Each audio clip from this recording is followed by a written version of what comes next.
यहाँ पे क्या था? आज नरेंद्र मोदी आए थे। मुझे नहीं पता था। पता ही नहीं था, ना तो आईबो नहीं करते।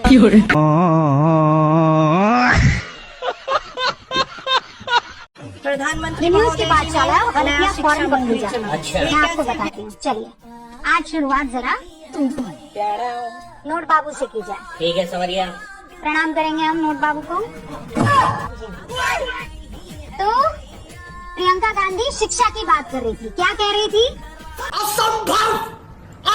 देने के देने पड़ गए। सबसे कॉकरोच जनता पार्टी ने सरकार को झुकने पर मजबूर किया है। ये लोग इतना बौखलाए हुए हैं कि बिल्कुल उठपटांग लेवल के प्रोपेगेंडा पर आ गए हैं। मतलब जबरदस्ती जेनजी की लिंगो हर जगह घुसाए जा रहे हैं। Modi ji clogged it. उनको फोमो हुआ। राहुल गांधी जी को पूरा पॉलिटिकल फोमो हो गया। या कभी ये क्रिंज एड्स निकाल रहे हैं जिसमें जेनजी को अपील करने की कोशिश कर रहे हैं। और ब्रो तू जंतर मंतर गया था? मैं ज्यादा मजाक नहीं बनाना चाहता, लेकिन इसमें दोबारा से वो पॉपअप और रुकवादी वाली वाइब्स आ रही हैं। अजीबोगरीब चीज तो ये है कि ये अभिजीत को अब टारगेट कर रहे हैं कि वो पंजाब के एजुकेशन मिनिस्टर का इस्तीफा क्यों नहीं मांग रहा। पंजाब में भी पेपर लीक हुआ है। मतलब कहां से ये आइडिया सोचते हो? कुछ तो लॉजिक होना चाहिए इसके पीछे। पहली बात, जिस पेपर लीक को लेकर ये लोग हंगामा मचा रहे हैं वो पेपर लीक का केस है ही नहीं एक्चुअली। क्या पेपर लीक नहीं हुआ है वहां पे, वो एक हाईटेक चीटिंग स्कैंडल है जहां पर कुछ लोगों ने चीटिंग करी थी और उसको लेकर लोग अरेस्ट भी हो गए। लेकिन दूसरी और ज्यादा इंपॉर्टेंट चीज, ऑपोजिशन स्टेट को टारगेट करने के नाम पर एक ऐसी स्टेट को ये टारगेट कर रहे हैं जिसकी रैंकिंग लिटरली नंबर 1 पर आ रही है एजुकेशन में देश में।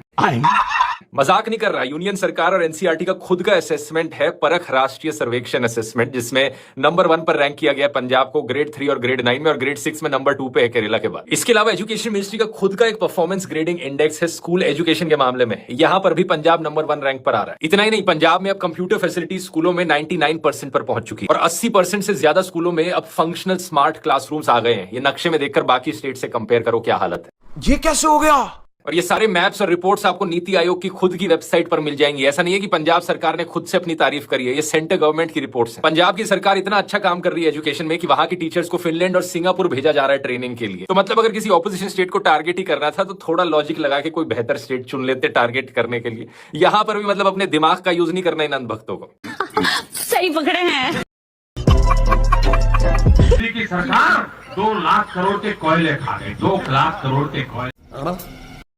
अंधभक्त अब कैसे मुंह दिखाएंगे?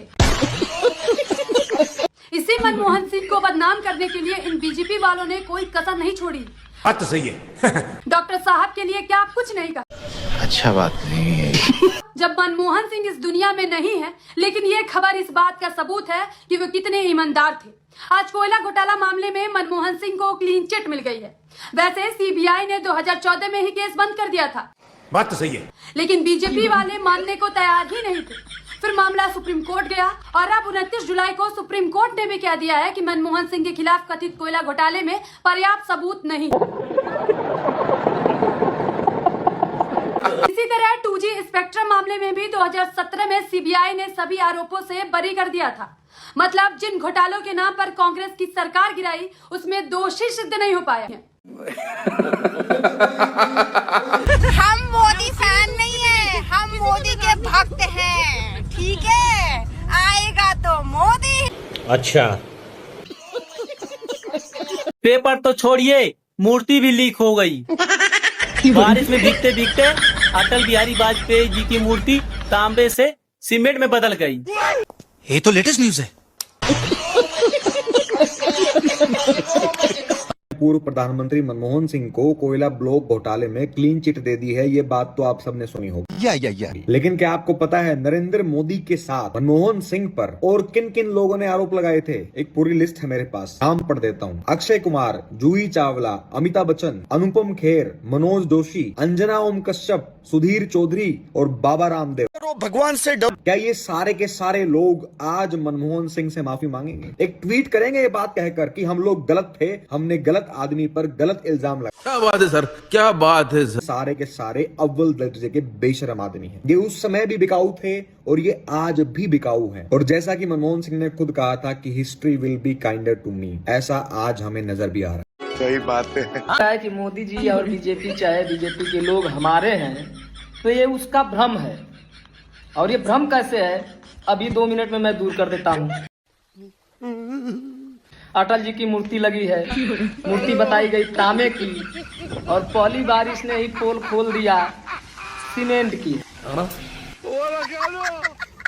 सोचो सीमेंट में भी पेंट कैसा लगा होगा तांबे का। पेंट भी थर्ड क्वालिटी का था। ये कई बार इसमें उचक गया। तो सोचो जो लोग अटल जी के नहीं हुए तो तुम्हारे हमारे होंगे तो सही है। नहीं होंगे भाई, अभी भी समय है, लौट आओ। अभी भी वक्त है, भूल जाओ। अभी भी वक्त है, संभल जाओ। कहीं ऐसा ना हो कि आने में बहुत देर कर दो। बाद में तुम्हें बताने में भी शर्म आए कि तुम मोदी जी को मानते थे, तुम बीजेपी को मानते थे। मुंह न छुपाना पड़े इसलिए मान जाओ।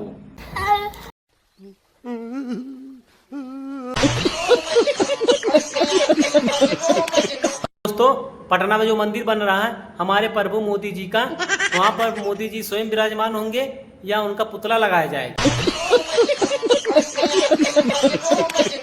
जी गूगल बिल्कुल झूठ बोल रहा है। गूगल अमेरिका का है तो गूगल झूठ बोल रहा है, क्योंकि नहीं है।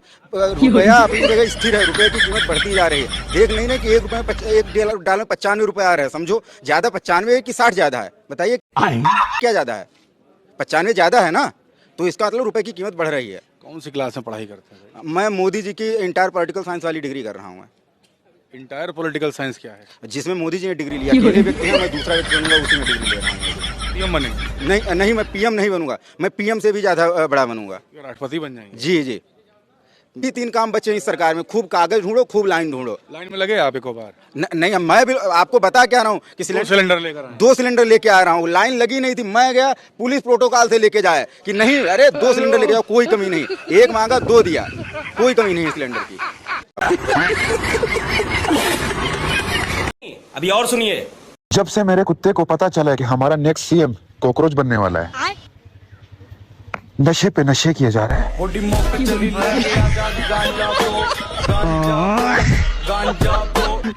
अरे बड़े खतरनाक लोग हैं। भारत में कोई जीएसटी नहीं है। ये गाड़ी अभी लेने जाओगे ना, इस पे 18% जीएसटी ले रहा है। कौन ले रहा है? मोदी ले रहा है। मोदी। मैं इस जनरेशन की लड़की हूँ, किसी से भी नहीं डरती हूँ, जेन जी हूँ। और वैसे भी ना सरकार से आंखों में आंखें डालकर सवाल कर। अच्छा, हमको अरे तब शर्म करने वाली बात है। अगर तुम इस जनरेशन की लड़की हो ना, तो इस जनरेशन की जितनी लड़की जेन जी है ना, सब के सब गटर है, सब बेकार। क्या बोला तूने? गटर कैसे है? अरे हम नहीं बोल रहे हैं, ये कंगना रनावत बोली कि इस जनरेशन की जितने भी लड़कियां हैं जेन जी है, सब गटर है। कंगना रनावत बोली है। वही अब तू गया बेटा, अब तू। कंगना रनौत ना, जो बॉलीवुड में रोमांस करती है ऋतिक रोशन, शाहरुख खान के हाँ, रोमांस करती थी। हाँ।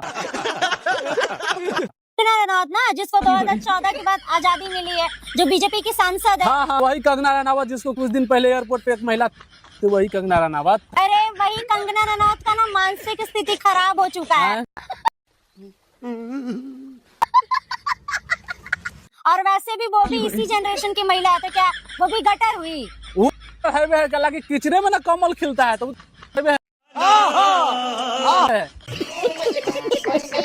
अगर आपको एक दिन के लिए प्रधानमंत्री बना दिया जाए तो आप क्या करोगे? सबसे पहले अपने देश का जो बिगड़ा हुआ संतुलन है उसे सही करूंगी। हर एक युवाओं को तैयार करूंगी और हर एक युवाओं को अपने काम की जिम्मेदारी देके। और 2 दिन के लिए बना दिया तो खत्म, टाटा। अगर आपको हमारी मेहनत बहुत पसंद आई तो वीडियो को एक लाइक जरूर कर दीजिएगा और कमेंट करके जरूर बताइएगा कि इस वीडियो में कैसा लगा, क्योंकि आपके कमेंट ही हमें बेहतर और दमदार वीडियो बनाने की प्रेरणा देता है। धन्यवाद।